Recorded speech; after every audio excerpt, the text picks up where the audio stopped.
Há pessoas que nos inspiram, há aquelas que nos divertem e há outras que são muito boas naquilo que fazem. Aquelas que conseguem as três são convidados no À Conversa Com. Olá, muito boa tarde. Estou aqui com o Augusto Barros de Rodrigues. Mais do que meu nutricionista, é um grande amigo.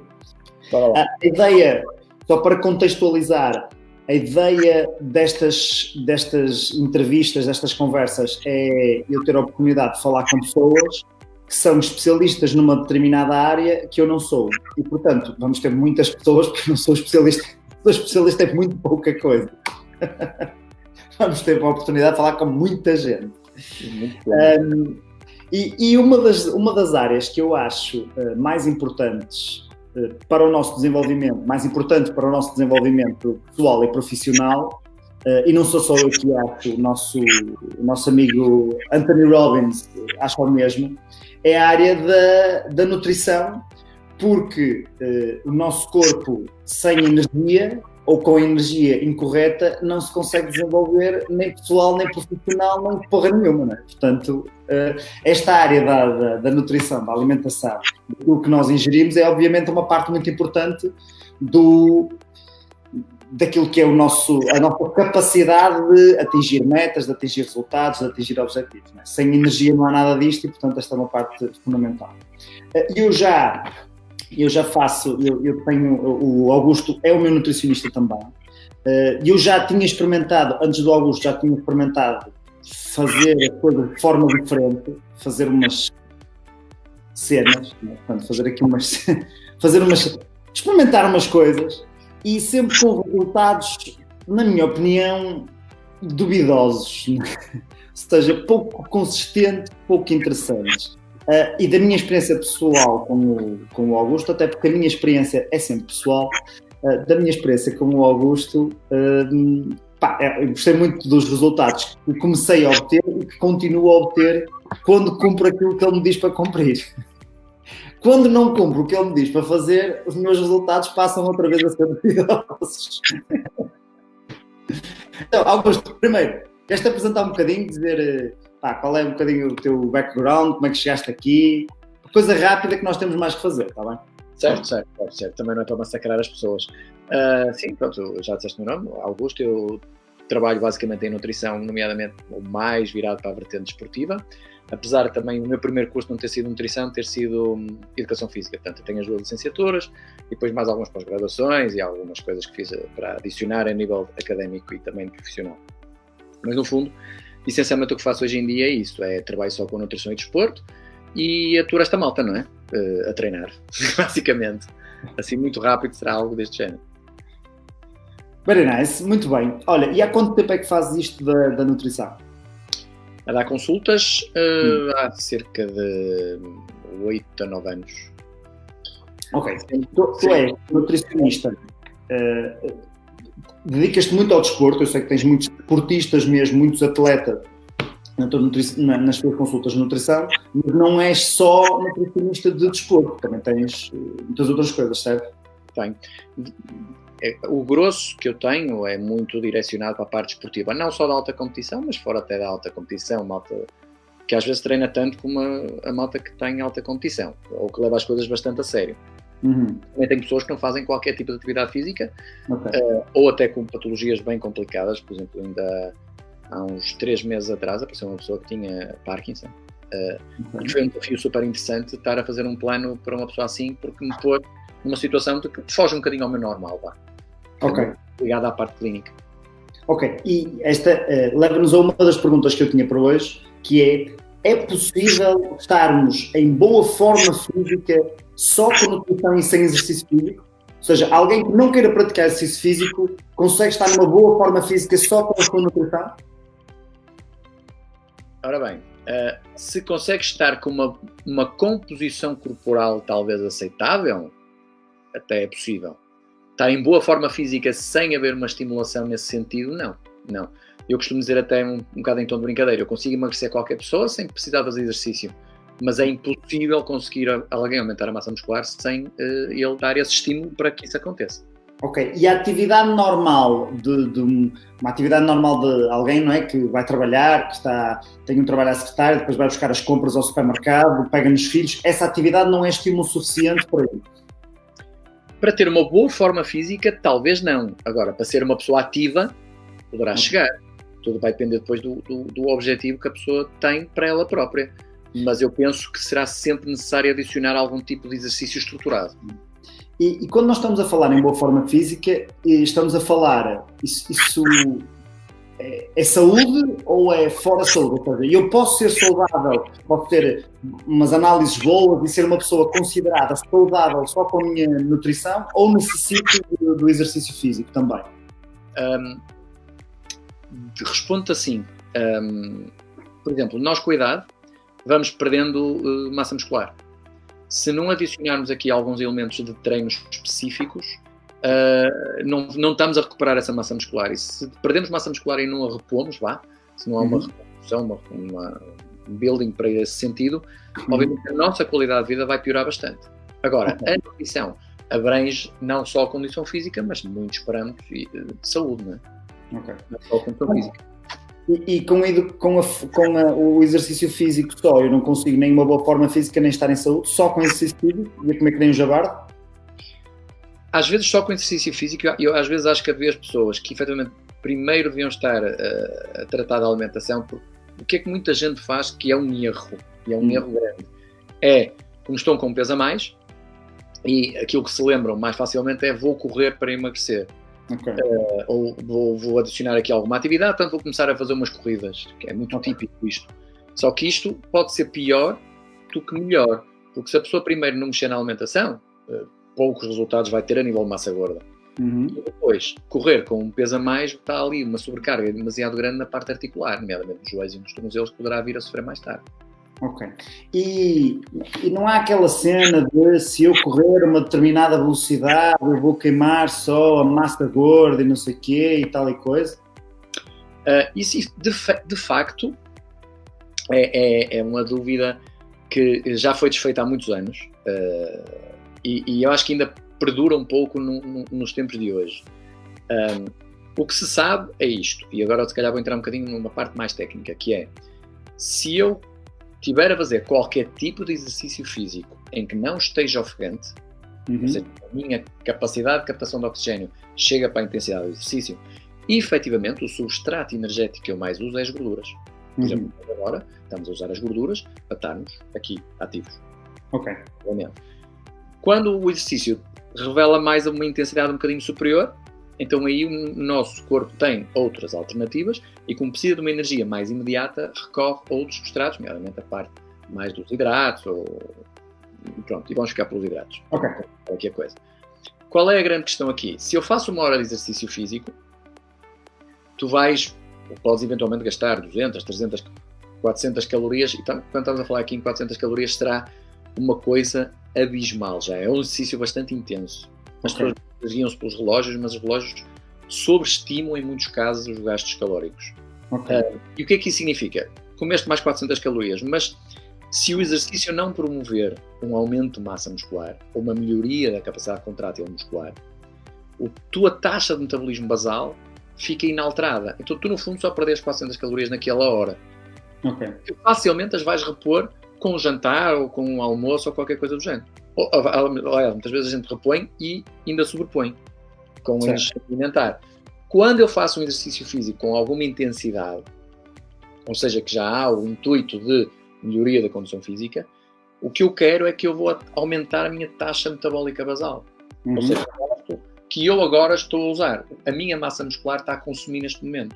Só para para existir, basicamente. Ok. E a única forma de aumentar essa taxa de metabolismo basal é através do aumento da massa muscular? Há duas formas. Um chá, um medicamento. Eu vi um anúncio no Facebook que dizia que foi descoberta uma nova fórmula. Um cientista russo que foi exilado do país dele. Não há assim um chá que eu possa tomar e que aumente essa cena? Chás não, mas umas injeções para aumentar a massa muscular há. E resulta, efetivamente vão resultar. Ok. Mas tem os seus efeitos secundários também, não é? Ok. Já percebi. Okay. Mas ias dizer que havia duas formas. De aumentar o gasto calórico há duas formas. O nosso corpo, basicamente, aquilo que gasta mais calorias será, ou o tecido que gasta mais calorias é a massa muscular, e para o cérebro. Por exemplo, pessoas que são muito ativas cerebralmente, que têm uma atividade cerebral acima, até aquelas pessoas até mais ansiosas, mais elétricas, tendem a ter uma taxa metabólica basal mais alta por causa disto. O cérebro consome muita energia. E depois o tecido muscular, efetivamente, também tem um grande aporte, e é uma coisa que nós podemos ter uma influência nele, não é? Ok. Então, se vimos alguém que seja muito gordo, podemos considerar que ele é burro? Não. Ao contrário, não é verdade? Não. Podemos considerar que ele come mais que o que gasta. Esta é outra pergunta que eu tinha para te fazer, que é... Então, segundo eu percebo, é aqui matemática, não é? Que há um input de calorias e um output de calorias. Não? Eu ingiro determinadas calorias e gasto determinadas calorias. Então, se eu comer um pastel de nata que tem 150 calorias, se eu depois fizer um exercício físico que gaste 150 calorias, é como se não tivesse comido pastel de nata. Correto? Não. Porque... Devia ser. Sim, mas não é tão linear assim. Apesar de que é uma coisa que tu dizes que é verdade. Se o único fator que eu entro aqui em consideração for o meu peso, ou seja, um número de balança, efetivamente o que conta é o volume calórico, ou seja, quantas calorias eu ingiro. Vamos imaginar que eu ingiro, regra geral, 3.000 calorias e passo a ingerir 2.500, eu vou emagrecer, vou perder peso. Certo. A palavra certa até é esta, vou perder peso. Se eu comer 3 Big Macs e passar a comer 2, eu vou perder peso. Okay. Não necessariamente massa gorda, massa muscular, água, isso já são outros 500, como se costuma dizer. Mas sim, se estivermos apenas a referir à questão de peso na balança, o que vai contar é in and out, o que entra e o que sai. Ok, pronto. Mas isso depois podemos ter o caso de alguém que tem 60 kg e tem uma massa muscular muito grande e está em grande forma física, e outra pessoa tem 60 kg e é uma doxa. Exatamente. Okay. Isso pode completamente acontecer, por isso é que, regra geral, avaliar uma pessoa pelo seu índice de massa corporal, o IMC, o peso sobre a altura ao quadrado, é completamente errado. Qualquer atleta nessa fórmula vai ser obeso. Exatamente, normalmente os atletas nessa fórmula vão ser obesos. Ok, então, explica-me lá que eu sei que há pelo menos uns, segundo a última contagem, há 157 planos alimentares diferentes, certo? 237 tipos de dietas, desde páleos e ketos e cotos e malta que só come meio limão às terças-feiras e outros que fazem essas cenas, não é? Pronto, então, a minha pergunta é, todas essas dietas, ou seja, as principais, não é? Se nós pensarmos aqui nas principais, no keto, no paleo, no Atkins, na Mediterrânea, não sei o quê, na vegetariana, a vegan, a frutariana, tu tens malta de todas essas, que segue todos esses planos alimentares e que está, eu vou dizer, em boa forma física. Não é só que perde peso, porque obviamente já me disseste, né? Se eu ingerir menos calorias que aquelas que eu gasto, seja qual for a dieta que eu sigo, eu vou sempre perder peso, certo? Se eu comer só laranja, eu perco peso porque, desde que ingira menos calorias em laranjas do que aquelas que eu gasto, não é? Mas há malta que é frutariana, que é vegetariana e tem grandes músculos, não é? E malta que segue a dieta keto, só das gorduras e não sei o quê, e tem grande musculatura. Qual é aqui? Porquê é que nós temos tantos tipos de dietas diferentes e elas aparentemente parece que funcionam todas? Isso é fácil responder, ou seja, o nosso corpo tem uma capacidade brutal de fazer uma coisa, que é, ele adapta-se a tudo o que nós o submetemos. Regra geral, se estivermos a falar numa questão puramente estética ou puramente de perda de peso, sim, tudo o que faz ser restrição calórica vai funcionar. Ou seja, vamos imaginar que eu passo a vida a comer Kentucky Fried Chicken. Até um exemplo que é dado num documentário meio infeliz. Que passa a vida a comer Kentucky Fried Chicken e passa a fazer uma dieta vegetariana em que vou ingerir menos calorias, eu vou perder peso. Isso é um facto. Todas as dietas eu acho que funcionam por esse prisma. criam de alguma forma uma restrição calórica em relação à que fazia antes. Ok. E ao fazer esta restrição vai funcionar. Aquilo que poderá ser diferente, e há tantas diferenças, porquê? Porque, por exemplo, eu posso me adaptar melhor ou concordar mais com o estilo de alimentação, se adequar mais a mim. Por exemplo, o jejum intermitente, que é algo que eu acho que também está um bocado na moda. Se eu sou aquela pessoa que acorda sem fome, não tem grande apetite, à meia da manhã também consigo passar perfeitamente sem ingerir nada, porque estou distraído a trabalhar. Então, passar a fazer o jejum intermitente aproveitando a noite e a manhã pode ser uma boa estratégia para eu fazer uma restrição calórica. Vamos imaginar a paleo. Como eu vou usar uma alimentação muito mais rica em nutrientes e mais densa, ou seja, com uma digestibilidade e uma saciedade maior, eu vou ter menos apetite para comer coisas que não devo. E estou a retirar muitas coisas que são processadas. Ao retirar as coisas processadas, eu retiro alimentos que, se calhar, em 100 gramas de alimento têm 500 calorias. E estou a introduzir outras que, em 100 gramas de alimento, têm 50. E, por esta razão, eu crio um déficit. E, ao ter o déficit, eu emagreço. Agora, é importante pensar nisto, que é, eu só devo entrar numa dieta se, efetivamente, consegui-la manter depois. Porque senão vai ter um fim. Sim, mas, por exemplo, se o meu corpo tem uma capacidade de adaptação tão grande, porque é que não se adaptou à alimentação chunga que eu tinha antes? E me dava uma forma física espetacular com a alimentação que eu tinha antes. Não era? Estavas a ingerir mais calorias que o que gastavas e o balanço dos macronutrientes, nomeadamente os hidratos, as proteínas e os lípidos, não estavam ajustados para o objetivo que tu queres. Uma coisa é tu quereres pesar mais ou pesar menos. Outra coisa é eu querer pesar menos e ter mais massa muscular. Outra coisa é eu querer pesar menos, ter mais massa muscular e menos massa gorda. Ou seja, quanto mais eu vou afinando o objetivo que quero, mais vais ter que ir afinando também o teu investimento na alimentação. E há alguma dessas dietas que seja melhor para diferentes tipos de... Como é que eu tenho de dizer? Para diferentes tipos. Vamos imaginar. Eu sou um tipo sedentário. Basicamente sedentário. Tenho um trabalho no escritório, ou seja, a minha atividade física no trabalho é muito reduzida. E quando saio do trabalho, a minha atividade física é muito reduzida porque vou para casa, portanto conduzo, em casa estou mais ou menos sentado, portanto tenho aquela atividade normal só de fazer jantar, ou seja, a minha atividade normal é sedentária. Para esse tipo de pessoas, ou para esse tipo de atividade, se calhar era melhor uma dieta keto do que uma dieta paleo ou qualquer coisa assim, ou seja, para diferentes tipos de atividades haveria dietas mais indicadas? Eu acho que para diferentes tipos de pessoas havia dietas mais indicadas. Acho que aqui não é tanta questão muitas vezes o facto da pessoa ser mais ativa ou menos ativa só vai depender da quantificação, o quanto é que ela vai comer por dia. Quanto mais ativa, mais tem que comer, quanto menos, menos tem que comer.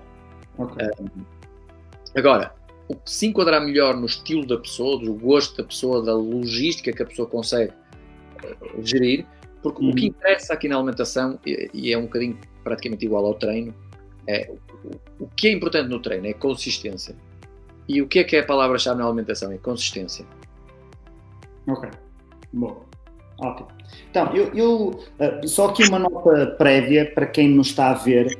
Nós nos grupos, esta aplicação que nós estamos a usar, o StreamYard, não aparece o nome e a fotografia das pessoas. Para aparecer, vocês têm que ir lá a um linkzinho que tem lá em cima e fazer uma autorização qualquer. No entanto, eu como estou a ver aqui no grupo a gravação também, consigo perceber quem é que está a dizer o quê e, portanto, se for preciso, eu falo aqui com o Augusto e digo-lhe quem é que fez a pergunta, só para tornarmos isto um bocadinho mais pessoal. O Eduardo Santiago está-nos a perguntar, esse belo rapaz, já nos fez esta pergunta 2 vezes e, portanto, isto é mesmo para nós respondermos, que é: e quem tiver o peso no sítio errado e quiser passar para outro sítio? Ou, por exemplo, eu acho que no caso de Eduardo Santiago, ele está a falar dos seus presuntos. Seus troncos.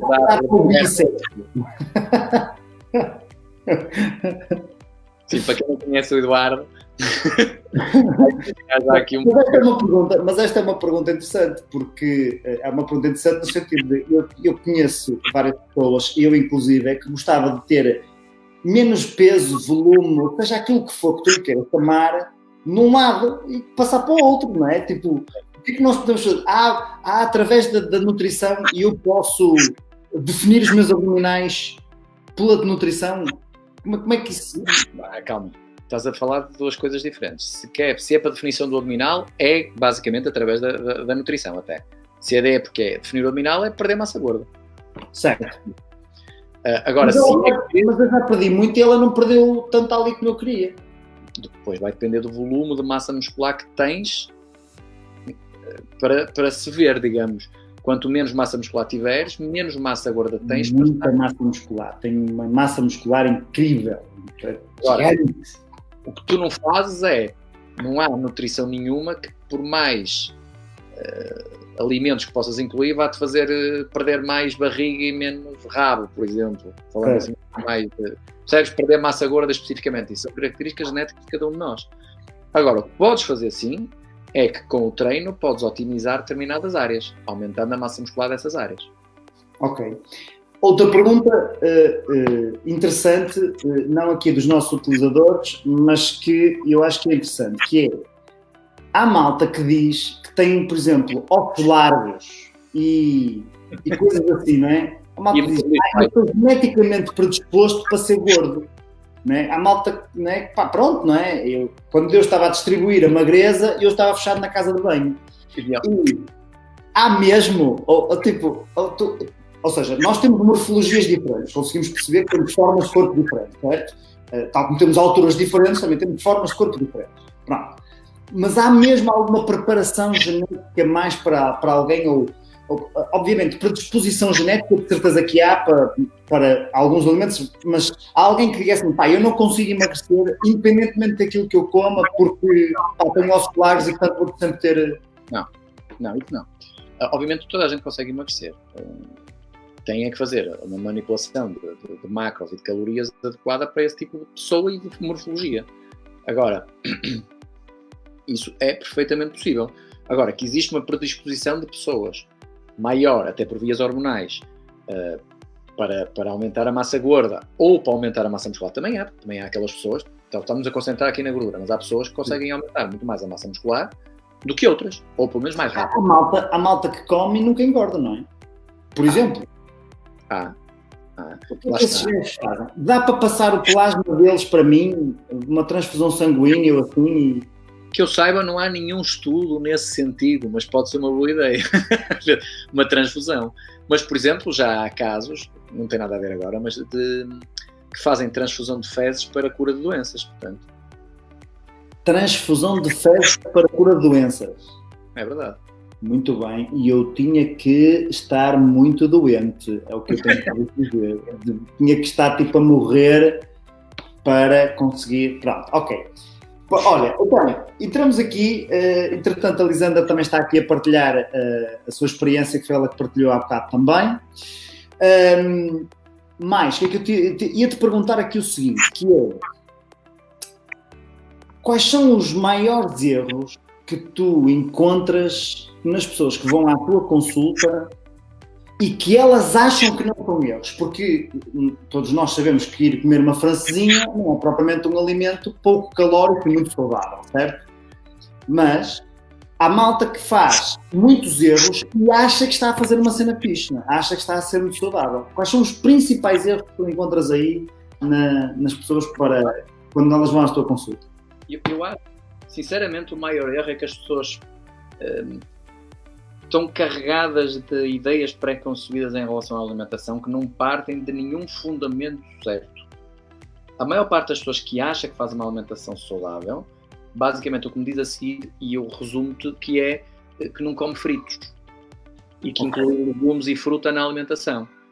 Isto, se estamos a falar de uma alimentação saudável, estamos a falar essencialmente que a pessoa come de tudo um pouco, não é? Ou seja, que tem acesso a todos os micronutrientes que existem e que come aquilo que precisa quando precisa. Isto é que é uma alimentação saudável. Porque eu posso ter excelentes fontes, mas se comer a mais, vou engordar na mesma. Então, se eu comer a mais alface, vou engordar na mesma? Tinhas que comer muito mais alface, porque escolheste logo um alimento que praticamente não tem calorias nenhumas. Um alimento que tem o valor nutricional de um copo de água, não é? Do género. Nós ficamos até muitas vezes a dizer que a alface é uma cor, não é? Quer dizer, que aquilo não tem... Mas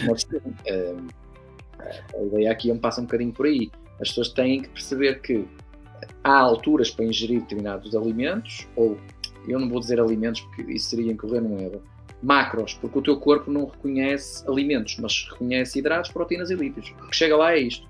De onde vem? Depois só tem a ver com a velocidade com que eles chegam lá. Ok. É aqui que às vezes as pessoas começam a fazer desconfusão. Certo. É o pão que engorda. Não é o pão que engorda. Então. É a quantidade de pão que a pessoa pode eventualmente comer. Sei lá, mais mitos que muitas vezes, mas se eu comer proteína não me vai fazer mal.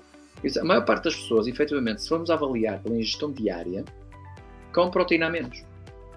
Não é mais. O que as pessoas querem dizer que comem proteína a mais é o almoço e o jantar. Porque comem 2 ou 3 ou 4 bifes que sejam. O problema é que depois passam os lanches e quase não têm fontes proteicas nenhumas. Ou seja, esta distribuição fica desajustada. E obviamente que isto vai levando a erros consecutivos. Outro erro é as pessoas hoje em dia descansarem pouco, dormirem pouco. Isso faz eu que descanso pouco, preciso de comer mais ou menos. Há um estudo muito engraçado que pegou em 8 ciclistas e foi avaliar, portanto, eles estavam habituados a dormir 8 horas e foi avaliar o que é que lhes aconteceu hormonalmente e a nível de apetite quando passaram 2 dias a dormir 4 horas. Uma privação de sono para metade. E o que é que aconteceu? Ao final desses 2 dias, vai lá, a hormona que dita quando estás saciado estava mais em baixo, 20 e tal, já não me lembro dos números, mas está na volta dos 28% a 32%. A hormona que te dá o apetite, estava aumentada em 32%. Isso significa que tu vais ter que comer mais para sentir a mesma saciedade, vais comer logo com muito mais apetite. Outra coisa que foi, houve um aumento, acho eu, de 43% pelo apetite por coisas processadas. Ou seja, havia uma tendência maior para eu comer coisas processadas, açúcares, chocolates, francesinhas, pizzas, o que fosse rápido de absorção. Certo. As coisas processadas absorvem mais rápido? Diz? As coisas processadas absorvem mais rápido? De uma maneira geral, poderemos dizer que sim. Porque, por mais não seja, porque numa pequena quantidade de um alimento mais processado leva mais calorias, regra geral. Ok. Bom. Então, antes de passarmos aqui a outras perguntas, tenho aqui uma pergunta que é interessante, que é do Ricardo Praça, que nos está a perguntar se há algum substituto para quem detesta legumes e verduras. Eu presumo que ele, para quem detesta, algum substituto, ou seja, quer eliminar por completo os legumes e as verduras, é isto? Ou quer maneiras de ingerir legumes e frutas disfarçado?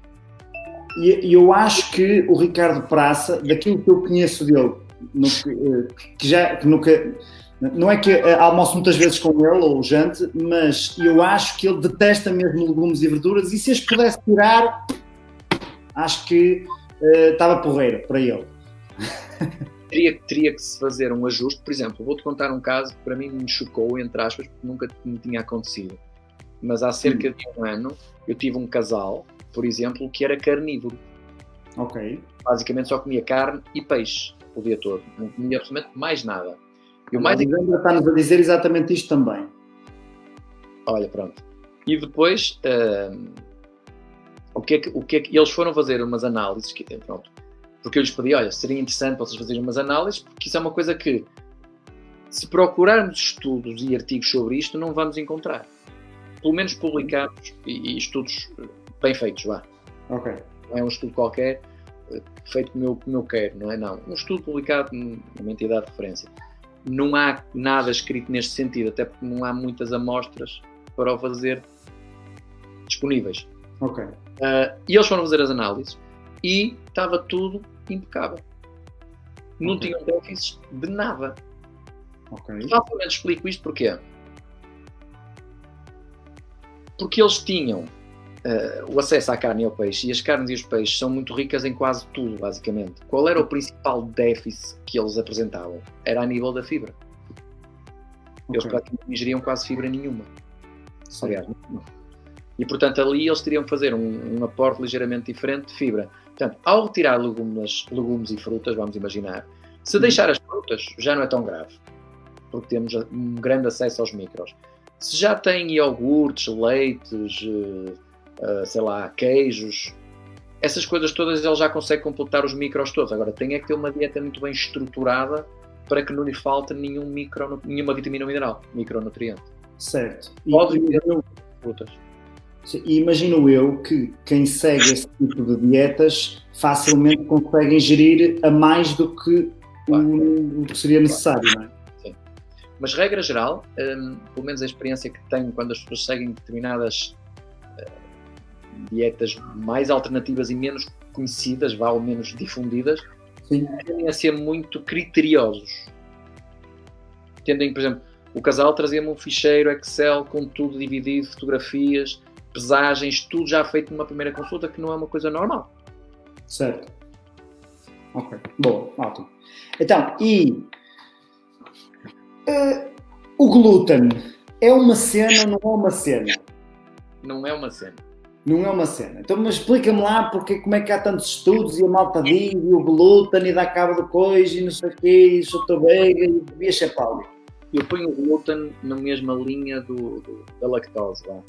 Ok. Se tiveres uma intolerância específica a alguma coisa, por exemplo, ao glúten, porque há os celíacos, por exemplo, certo. Obviamente que não vamos dar glúten a esse tipo de pessoas. E obviamente. Os níveis de intolerância. Eu posso ser intolerante, depende em grandes porções, completamente intolerante, ou seja, não tolero nada, posso certo. tolerar um bocadinho, posso tolerar mais um bocadinho. Certo. Portanto, isso, se for intolerante, ok, poderá fazer o teste. Ressalvo aqui que os testes de intolerância alimentar não têm evidência científica nenhuma, a não ser que seja um teste hospitalar. Ok. Teste específico para a lactose e existe teste específico para o... E aqueles que um gajo põe uns elétrodos e não sei o quê, nem esses? Não tem evidência nenhuma. 3.450 metros. A Organização Mundial... Não, desculpem. Sim, a Organização Mundial da Saúde já emitiu um comunicado sobre isso, inclusive, que não é evidência científica nenhuma. A nossa ordem, a Ordem dos Nutricionistas, já emitiu sobre a falta de evidência científica, se fosse ela qual fosse, sobre este tipo de testes. Até porque isso não teria lógica. Nós nunca seríamos intolerantes a um alimento todo. Nós seríamos intolerantes a uma substância específica que o alimento pudesse ter. Okay. Ninguém é intolerante a batatas. Não é? Nós somos intolerantes a uma coisa em particular. Mesmo os alérgicos, quando alguém é alérgico a alguma coisa no alimento ou é ao alimento? É alguma coisa no alimento. Okay. Tens alergias. Agora, é difícil diagnosticar isto. E alergias é diferente de intolerâncias.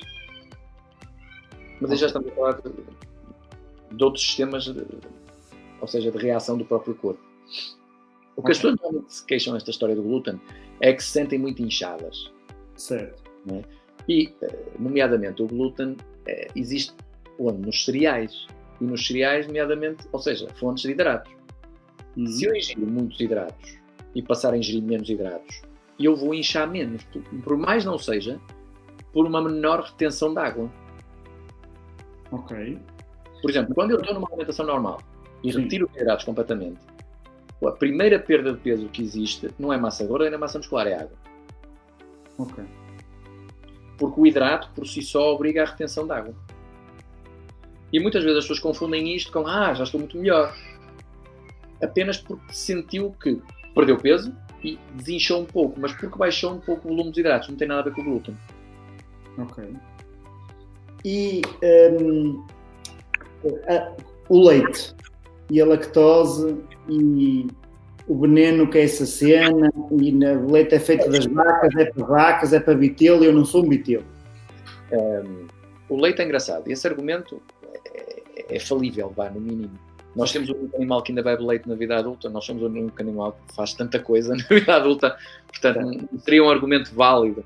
Sim. A questão aqui é dizer que o leite faz mal e tem determinadas coisas, está cheio disto e daquilo, são opiniões.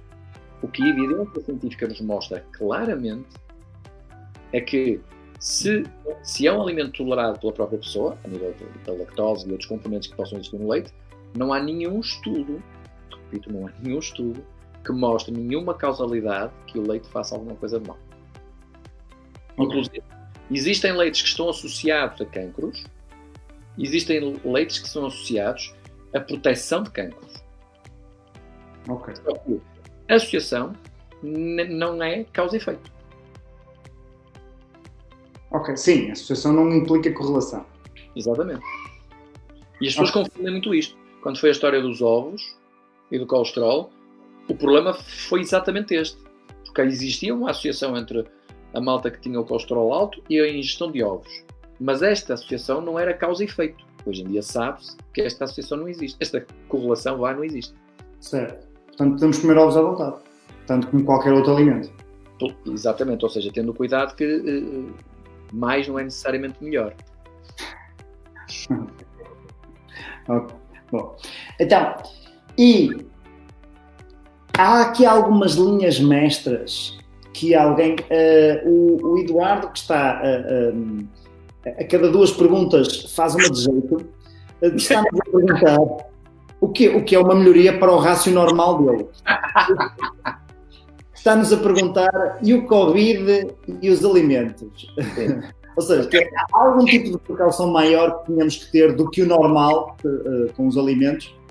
No início eu vi muitos artigos e vi muita malta a falar, principalmente no Facebook, a dizer os alimentos para reforçar o sistema imunitário, não sei o quê. Não há nada escrito em lado nenhum de nenhum alimento que vá fazer seja o que for no Covid-19. Nada. Sim, nem melhorar nem piorar, certo?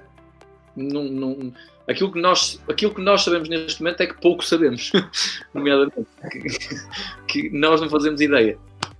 Se há ou não há, neste momento não se sabe nada. Bom, a única coisa que faz sentido aqui efetivamente, existem alimentos que têm uma interferência ou uma ligação ao nosso sistema imunitário e esses devemos manter, mas não é nesta altura, é sempre. Sim. Augusto, e agora uma questão, que é, há muitos nutricionistas espetaculares, acredito eu, e também há muitos nabos, porque como em todas as profissões, não é? Há muitos dentistas bons e dentistas nabos, há muitos mecânicos bons e mecânicos nabos, não é? Sim. O dentistas foi bem escolhido, não foi? O que é que eu ia dizer sobre isso? Que é, como é que alguém consegue distinguir entre alguém que sabe aquilo que está a fazer e alguém que não sabe aquilo que está a fazer? Porque eu, por exemplo, já fui a vários nutricionistas e alguns deles eram bons e outros não. E aquele, por exemplo, um dos que não era bom, eu cheguei lá e ele disse, ora muito bem, então, estas são, o senhor vai comer, ao pequeno almoço vai comer, portanto, pode ser um sumo de laranja ou um copo de leite e uma tosta mista ou uma maçã, pronto, não é manteiga. E depois, à meia da manhã come 3 bolachas e 2...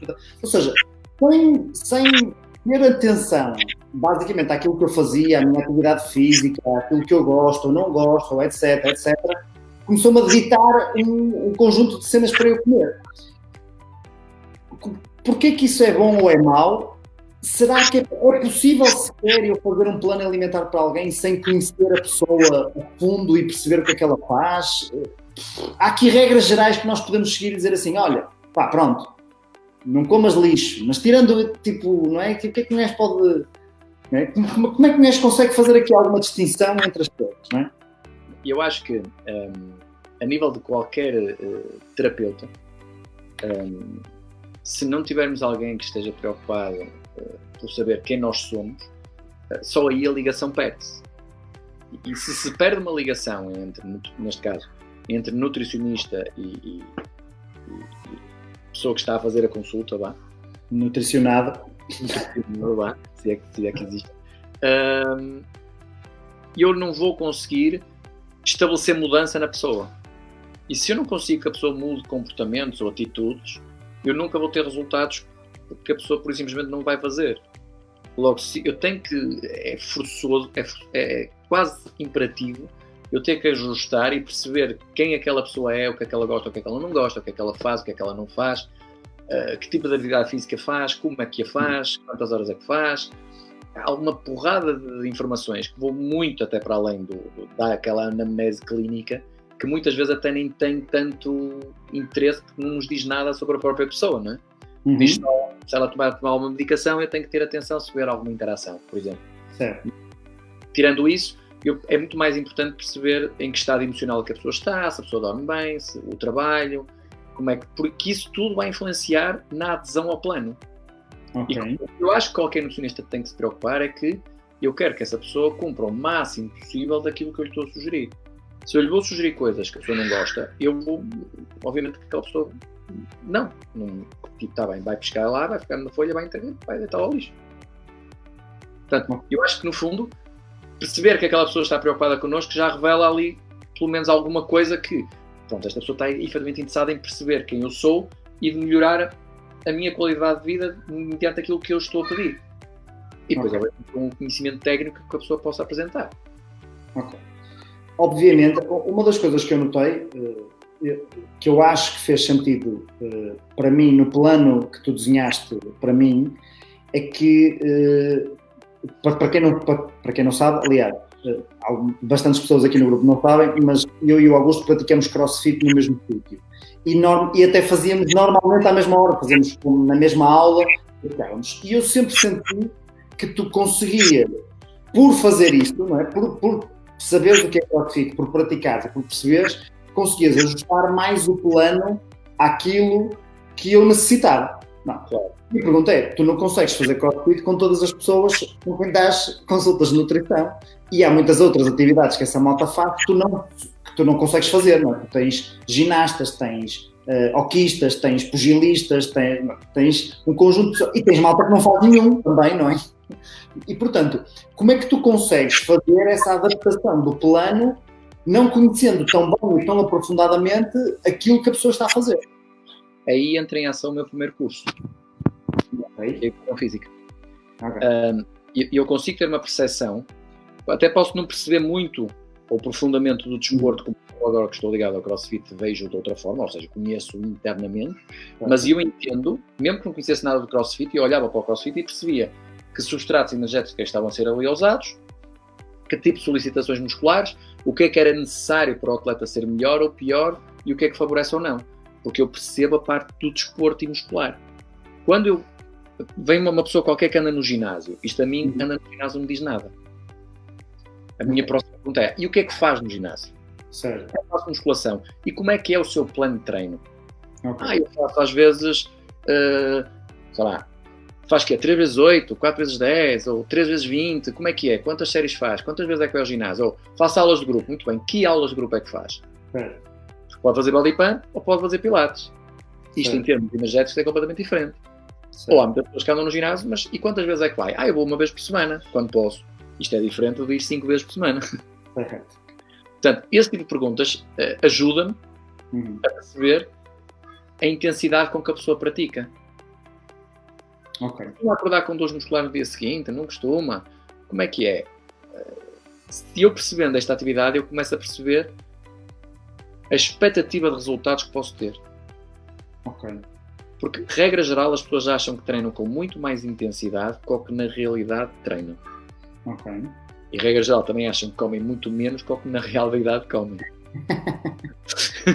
Tu pedes às pessoas, ou seja, comigo nós não fazemos isso, mas existe alguém a quem tu peças para ter um diário alimentar de todas as cenas que come, não sei o quê?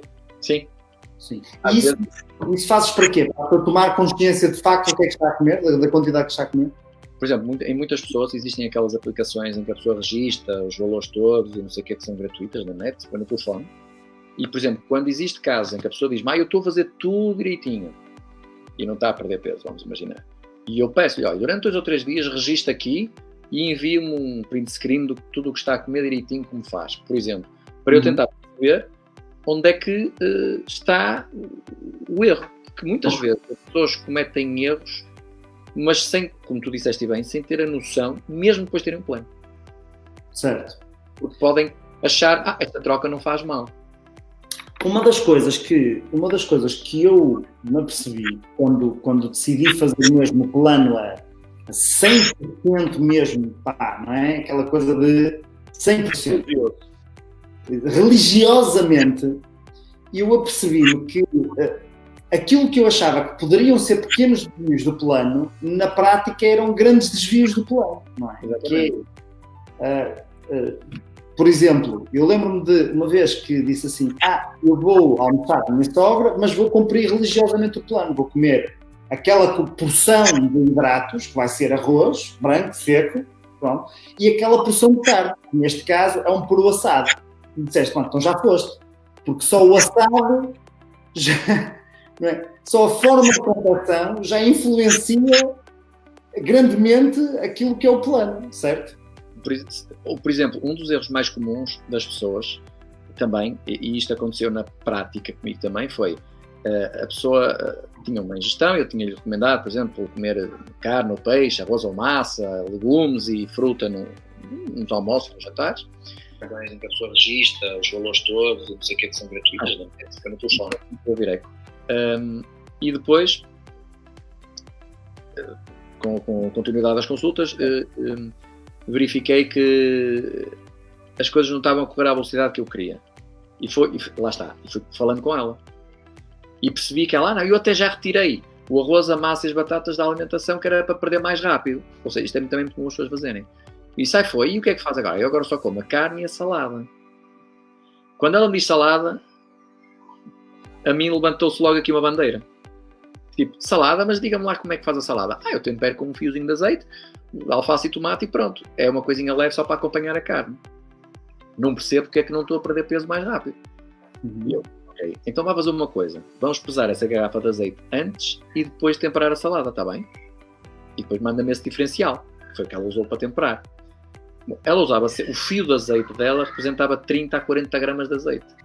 O que significava que ela fazia isto ao almoço e ao jantar. Ora, se cada grama de gordura, porque azeite é gordura, não é? Cada grama de gordura são 9 calorias, é uma questão de fazer contas. Sim. E diz-me uma coisa, e essas 9 calorias do azeite pesam menos do que se forem 9 calorias do óleo? Não.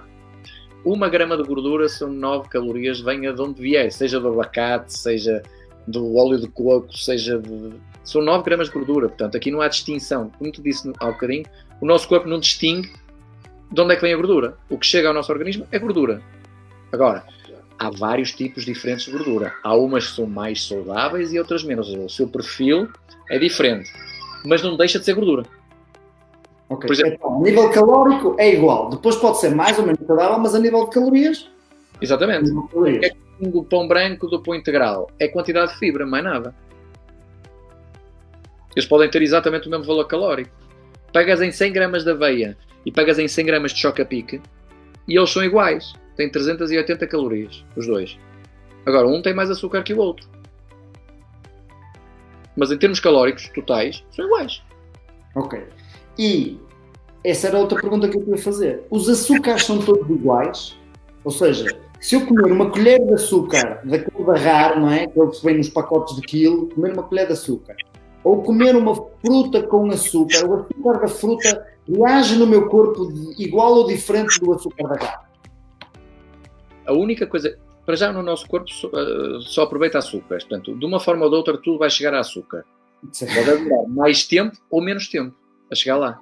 E é aqui que eu acho que estamos a falar. Se comeres uma colher de açúcar, aquilo chega lá numa velocidade muito rápida. Se comeres da fruta, como vem com fibra associada, já vai vir de uma forma mais lenta, vá. E aí será a diferença. Agora, isso é melhor, vir de uma forma mais lenta? Depende. Pode ser melhor ou pode ser pior, dependendo do momento em que ingeres. Por exemplo, a seguir a um treino intenso, pode fazer sentido tu fazeres uma reposição rápida de açúcares e aí interessa-te açúcares de absorção rápida, vá. Certo. Se calhar numa altura mais longe da hora do treino já não te interessa tanto esta ingestão de açúcar excessiva. Portanto, não é o açúcar muitas vezes que é inimigo de ninguém. Muitas vezes é o timing e a quantidade que a gente o insere. Ok. Bom.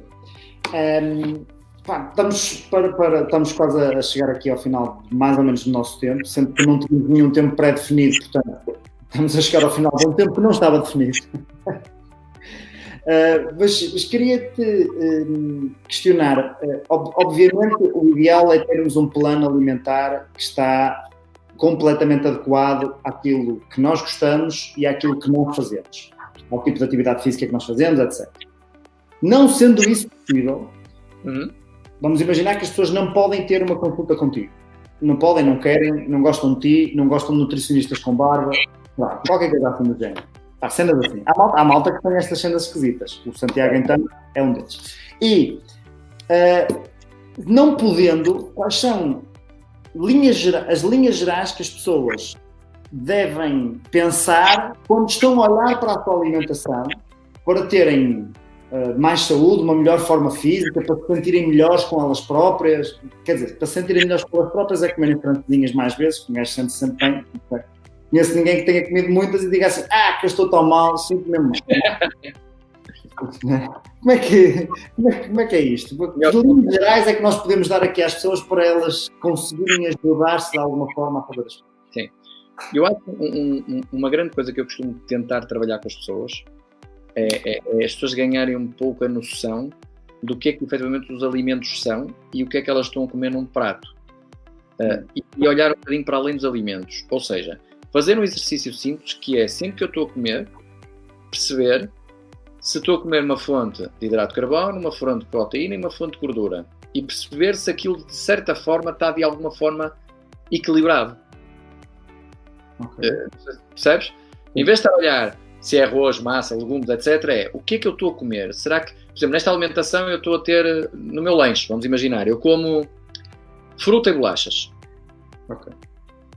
Fruta é um hidrato, não é? E bolachas, nomeadamente é um hidrato com um pouco de gordura. Ok, o que é que está aqui a faltar? Proteína, se calhar eu deveria incluir aqui alguma fonte proteica. Só este exercício fará com que a pessoa comece a equilibrar um pouco mais a sua alimentação. E ao introduzir, se calhar, por exemplo, uma fonte proteica nos lanches, estou eu a dizer, por exemplo, neste caso, já iria, se calhar, fazer com que comece um bocadinho menos bolachas. Ok. O que faz logo encaminhar-se ou ficar mais perto de uma alimentação mais saudável. Ok. E perceber também, realmente, eu olhar para a minha alimentação, realmente eu quase que não como hidratos, ou quase que não como proteína. E já tem uma percepção diferente e já pode tomar outras decisões. Ok, boa. E há alguma forma das pessoas conseguirem perceber aquilo que gastam versus aquilo que ingerem? Ou seja, aquelas apps, há uma série de apps aqui, não é, que pretendem, metes lá, hoje corri não sei quantos minutos e tal, e estão a ingerir. Portanto, há apps que podem fazer alguma coisa, mas... Não, a nível de ingestão, não, a nível de gasto, queres saber o quanto é que eu gasto? Por exemplo, vamos imaginar, alguém que tem uma atividade física normal, ou seja, não faz propriamente desporto, não faz atividade física intensa nem pouco intensa, tem a sua atividade normal do dia-a-dia. Para perceber um bocadinho que está a comer a mais ou a menos, onde é que ele se devia, né, por onde é que ele se devia reger, onde é que ele pode ver alguma coisa disso? Mas a única coisa que lhe interessa é o peso? Vamos partir do princípio que lhe interessaria mais coisas. Porque vais complicar a coisa quando pões mais coisas, mas vá. Certo. Se eu estiver só apenas a fazer contagem calórica, certo, eu só estou-me a reger pelas calorias, ou seja, pelo peso. Só estou a controlar o peso quando controlo as calorias. Se eu pegar numa aplicação e fizer apenas contagem calórica, eu só estou a determinar um peso, não necessariamente massa gorda, massa muscular. Ok. Quando eu quero introduzir estas duas variáveis, massa gorda e massa muscular, eu tenho forçosamente que passar por um controle individual de cada macronutriente. Eu deveria saber quanto é que como de hidratos, ou quanto é que deveria comer, quanto é que como de proteína, quanto é que como de gordura, ajustado ao meu objetivo.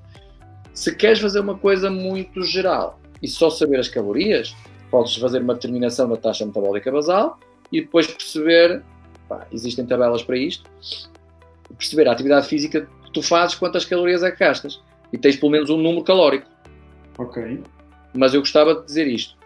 Hoje em dia, principalmente na minha área, nutrição mais virada para a parte esportiva, eu nunca faço contagem de calorias sequer, porque isto não serve, desculpa lá, para nada. Eu faço é quantificação, quanto é que tu deves comer de hidratos, quanto é que tu deves comer de proteína, quanto é que deves comer de gordura. É muito comum as pessoas perguntarem-me, olha, mas quantas calorias é que eu faço? E eu, espera aí, isso tem que fazer contas. Eu tenho que multiplicar por 4 os hidratos, mas é um passo desnecessário. Sim. O que eu quero, porque uma coisa é eu começar pelo todo, não é? O volume calórico, e depois ir para partes. É muito mais rápido eu partir logo nas partes. Ok. E a nível desportivo, eu sei que algumas das pessoas aqui fazem desporto. O que é que tu podes dar de linhas mestras para quem faz desporto, de antes e depois, mediante os objetivos, não é? Aqui é importante várias situações. As pessoas também concentram-se muito no pré e pós-treino, e isso, de facto, são apenas 2 momentos de ingestão alimentar num dia. Certo. Muitas vezes me perguntavam também, olha, Augusto, eu estava a pensar em tomar um suplemento whey a seguir ao treino para ganhar massa muscular, o que é que tu achas? Eu disse, depende. Se já tens uma ingestão demasiado proteica ao longo do dia, não faz sentido adicionar mais um. Se acabas de treinar às 7 e às 7h30 estás a jantar, também não faz sentido fazer isto, porque já a seguir vais ter a proteína no jantar. Não é preciso estar lá está, mais uma vez. Mais não quer dizer necessariamente que seja o ideal. Ok. Portanto, aqui seria linhas mestras que as pessoas pudessem seguir. Eu diria para em todas as refeições, a nível de desporto, certo? Pessoas que fazem desporto. A nível desportivo, eu diria, se querem passar o mínimo, no máximo 5, 6 horas, não passarem mais deste volume de horas sem ingerir nenhuma fonte proteica. Isto seria o ideal, ou então teriam que compensar nas outras refeições que tinham, isso. E, nomeadamente, fazer uma distribuição bem grande de alimentos, ou seja, arranjar a maior variedade possível de alimentos, nomeadamente ter uma preocupação grande com os micronutrientes, ou seja, tal que o Ricardo, se não estou em erro, não está disposto a fazer nas legumes e frutas, mas obviamente tem os micros, os macros também não vão funcionar direito. Portanto, no fundo, eu assegurava a ingestão proteica ao longo do dia. Sim. Preocupar-me com os hidratos antes e depois do treino, sim. Se calhar aí ter uma fonte de hidrato mais forte. Se o objetivo fosse performance. Ok. Se o objetivo já não é tanto performance, também já não estou tão preocupado com isto, porque eu tenho, se acabo de treinar à 1 da tarde e tenho 24 horas para voltar a treinar, eu tenho ali pelo menos 4, 5, 6 momentos para fazer reposição de hidratos. Portanto, esta janela pós-treino é muito mito. Certo. Okay? Agora, por exemplo, pessoas que treinem 2 vezes por dia, já faz sentido se calhar terem atenção a este pormenor, porque o espaço de treino é muito curto. Ok. Mas no fundo é quase aquela velha questão da dieta mediterrânea, não é? Quer dizer, come de tudo um pouco, equilibrado, frutas e legumes, carne, peixe, arroz, de tudo para teres acesso à maior variedade possível de micronutrientes. E lá está, e não passas muito ter atenção a esse fator proteico também. Ok. Para terminarmos, visto que já são 7 horas e a malta tem mais que fazer, com certeza. Eu não, porque não é? Estou aqui em casa e portanto não tenho, mas tu deves ter, por exemplo. Eu queria só deixar aqui 2 notas. Primeiro, um agradecimento ao Augusto por ter disponibilizado aqui o seu tempo para nos ouvir e para estar aqui nesta amena cavaqueira, apesar das interrupções constantes do Eduardo. E, portanto, muito obrigado. E eu sou firme numa coisa, que é, eu acho que nós temos tão mais capacidade, nós não temos a capacidade de perceber todas as coisas. E, portanto, quanto mais nós conseguimos concentrar o nosso tempo naquilo que podemos adicionar valor, melhor. E sim, eu acho que seria possível até, de alguma maneira, nós conseguirmos encontrar na net e noutros sítios todas as coisas que nós precisaríamos para fazer um plano exatamente adaptado àquilo que nós necessitávamos. Sendo que, para mim, é muito valioso ter o auxílio do Augusto, que é o especialista nesta área e que já sabe fazer isto por mim. Portanto, vai-me poupar tempo, vai-me poupar dinheiro vai-me poupar trabalho e vai-me dizer exatamente aquilo que eu preciso. Portanto, se não for com o Augusto, se vocês estiverem interessados de facto em melhorar a vossa energia que têm para fazer as coisas, eu aconselho, contactem alguém que seja mesmo um especialista. No caso, eu recomendo o Augusto porque estou com ele e gosto, portanto, basicamente é isto. Mas com certeza haverá muitos bons profissionais ali que fazem as coisas também com esta atenção, também com este olhar clínico, também com esta atenção ao estudo, também com estas questões. E, portanto, quando conseguimos ter a ajuda de um especialista para fazer isso, acho que sempre podia aproveitar.